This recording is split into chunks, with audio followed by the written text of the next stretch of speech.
I'm going to be reviewing Three Nights with a Scoundrel by Tessa Dare. There will be some spoilers.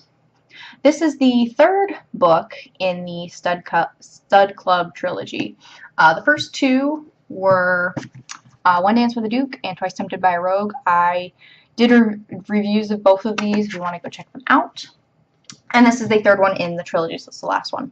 This one follows Julian Bellamy, who is the third member of the Stud Club. He was introduced in the first book, and Lily Chatwick. And Lily is the sister, the twin sister of Leo, who was killed in the first book. He was his death was sort of the main murder subplot thing going on. So this is her kind of dealing with sort of the fallout of that, and Julian is also trying to find, he is fiercely trying to find the murderer of Leo, and Lily really just doesn't want to see him get hurt, and she's getting annoyed that he keeps going out all the time, and so she just, she's been in love with him for a while, and he's been in love with her, but neither of them, know it.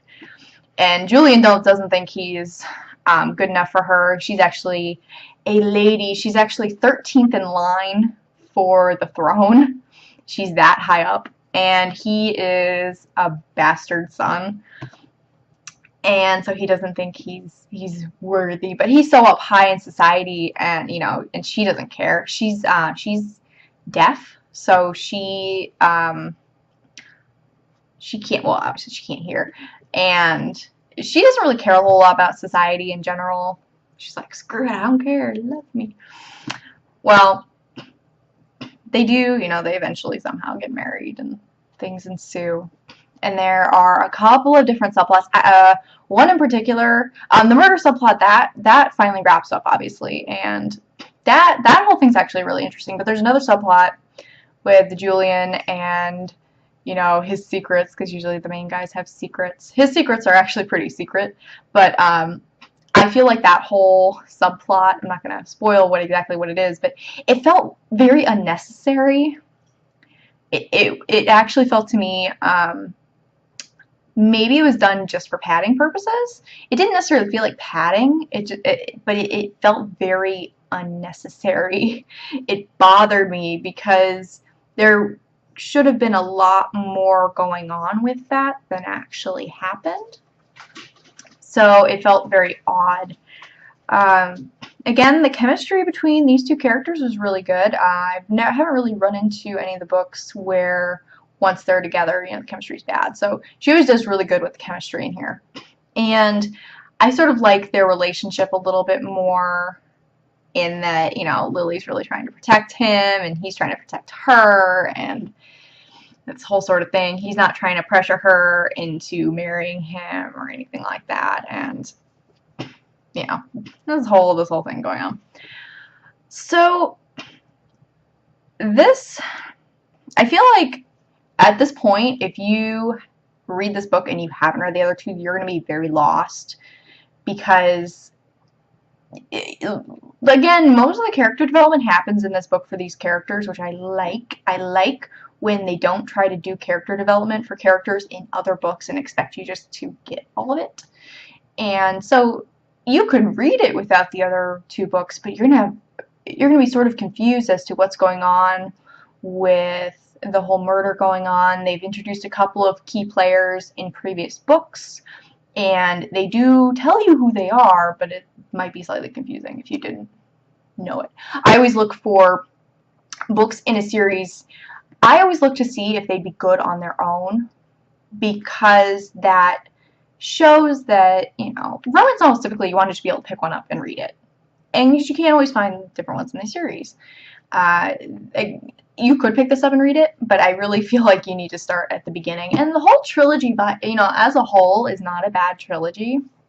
Ending on this one is fine. They wrap up the murder, and they have their epilogue, which is awesome. I actually do like, she did an epilogue for the other trilogy too, and it's really nice to see them, several years later, showing them and their families is very nice, and it gives you a nice wrap up to the whole trilogy.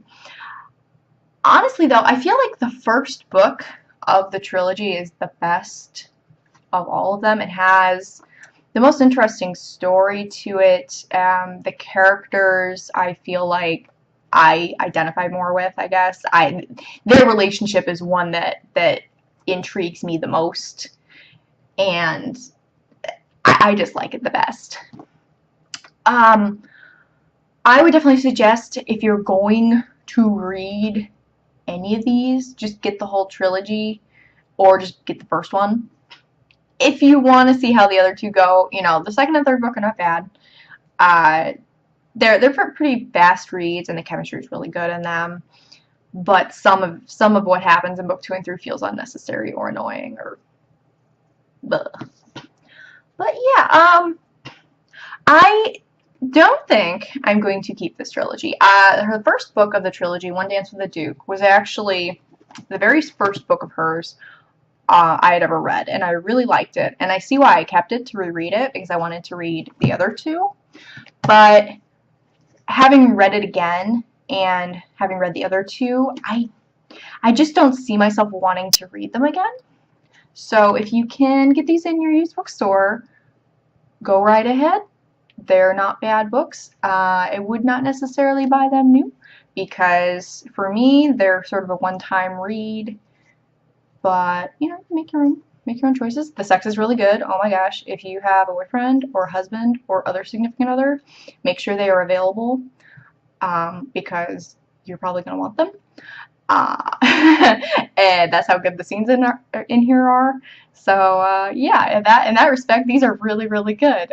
They're not erotica, but they're close, and it's awesome. They're not like, it's not like, you know, a little bit of plot and then lots of sex. There's plot, but it's really good. So yeah, hopefully you found my review of Three Nights with Scoundrel and the previous two books to be useful and helpful. And I will be reading, she has another series that's longer that I'm going to probably read. I've read some of them, I'm going to reread them. And those ones I found are much more contained. You don't usually need to know any of the previous information. So I'm going to start reading those, and I'll see where it takes me. Alright, I'll talk to you guys later. Bye.